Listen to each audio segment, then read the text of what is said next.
നമസ്കാരം. ഗൾഫ് വാർത്തകളുമായി നിഷി മണികണ്ഠൻ. ദുബായ് അന്താരാഷ്ട്ര വിമാനത്താവളത്തിൽ ജനുവരി മുതൽ മാർച്ച് വരെയുള്ള കാലയളവിൽ യാത്രക്കാരിൽ നിന്ന് 366 കൃത്രിമ യാത്രാരേഖകൾ പിടികൂടിയതായി GDRFA അധികൃതർ അറിയിച്ചു. വ്യാജ പാസ്പോർട്ടുകൾ, എൻട്രി പെർമിറ്റുകൾ, തിരിച്ചറിയൽ കാർഡുകൾ, US ഗ്രീൻ കാർഡ് തുടങ്ങിയവയാണ് പിടികൂടിയത്. കേസുകളുടെ സ്വഭാവം അനുസരിച്ച് പബ്ലിക് പ്രോസിക്യൂഷന് കൈമാറിയിട്ടുണ്ടെന്ന് അധികൃതർ അറിയിച്ചു. കോടതി വിധി അനുസരിച്ചായിരിക്കും തുടർ നടപടികൾ. UAE-യിൽ ഉച്ചവിശ്രമ നിയമം മാനവ വിഭവശേഷി സ്വദേശിവൽക്കരണ മന്ത്രാലയം പ്രഖ്യാപിച്ചു. കടുത്ത വേനലിൽ തൊഴിലാളികൾക്ക് സംരക്ഷണമൊരുക്കാനാണ് നിയമം. ഉച്ചയ്ക്ക് 12:30 മുതൽ 3 മണി വരെയാണ് വിശ്രമ സമയം. ജൂൺ 15 മുതൽ സെപ്റ്റംബർ 15 വരെ ഇത് പ്രാബല്യത്തിലുണ്ടാകും. വ്യോമയാന മേഖലയിൽ 15 വർഷം പൂർത്തിയാക്കി ഫ്ലൈ ദുബായ് എയർലൈൻസ്.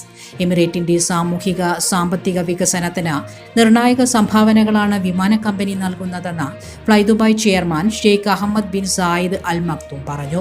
നിലവിൽ ലോകമെമ്പാടുമുള്ള 58 രാജ്യങ്ങളിലെ 125 നഗരങ്ങളിലേക്ക് 87 വിമാനങ്ങളിലായി ഫ്ലൈ ദുബായ് സേവനം നൽകുന്നുണ്ട്. ഇതുവരെ 10 കോടിയിലേറെ യാത്രക്കാർ ഫ്ലൈ ദുബായിൽ യാത്ര ചെയ്തിട്ടുണ്ട്. അനധികൃത ഖുർആൻ പഠനത്തിന് വിലക്കേർപ്പെടുത്തി UAE. യോഗ്യതയില്ലാത്ത അധ്യാപകർ ഖുർആൻ പഠിപ്പിക്കുന്നത് അപകടകരമാണെന്ന് general authority four Islamic affairs അധികൃതർ വ്യക്തമാക്കി. UAE നിയമമനുസരിച്ച് അനുമതിയില്ലാതെ ഖുർആൻ പഠിപ്പിക്കുന്നവർക്ക് 500,000 ദിർഹം പിഴയും 2 മാസത്തിൽ കുറയാത്ത തടവ് ശിക്ഷയും ലഭിക്കും. ലോകത്ത് ഏറ്റവും കൂടുതൽ സന്ദർശകരെത്തുന്ന ദുബായ് മാൾ വികസിപ്പിക്കുന്നു. 150 കോടി ദിർഹത്തിന്റെ വികസന പദ്ധതിയാണ് MR പ്രോപ്പർട്ടീസ് പ്രഖ്യാപിച്ചത്. വികസനത്തിന്റെ ഭാഗമായി 240 ആഡംബര സ്റ്റോറുകളും ഔട്ട്ലെറ്റുകളും നിർമ്മിക്കും. ലോകത്തെ ഏറ്റവും മികച്ച നഗരങ്ങളിലൊന്നായി ദുബായിയെ മാറ്റാനുള്ള ശ്രമങ്ങളുടെ ഭാഗമാണ് ദുബായ് മാളിന്റെ വികസനം. അൽമംസാർ ജുമൈറ ബീച്ച് വികസനത്തിന് 35.5 കോടിയുടെ പദ്ധതി പ്രഖ്യാപിച്ച് ദുബായ് മുനിസിപ്പാലിറ്റി. പദ്ധതിയുടെ ഭാഗമായി കാൽനടക്കാർക്കുള്ള ഫ്ലോട്ടിംഗ് ബ്രിഡ്ജിനെ അൽമംസാർ ബീച്ചിന്റെ 2 ഭാഗവുമായി ബന്ധിപ്പിക്കും. 200 മീറ്റർ നീളമുള്ള പാലം ദുബായിൽ ഈ ഇനത്തിൽ ആദ്യത്തേതാണ്.